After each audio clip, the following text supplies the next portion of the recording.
Magdesisyon ka na, tol, kasi kung hindi pa tayo aalis sa pagkakataon ko, mabubulok na tayo dito sa Pilipinas. Sige na, luwi ka na muna.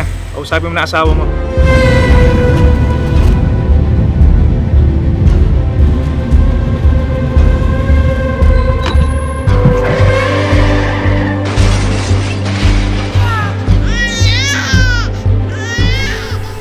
Hindi na ako mahal ng mga anak ko. Siguro, patay na ako. Tsaka lang sila pupunta. Mars, bibigyan kita ng pinakamadaling solusyon na everybody has. Nag-aalala na kasi ako sa iyong nanay. May problema ba? Meron ba akong dapat malaman?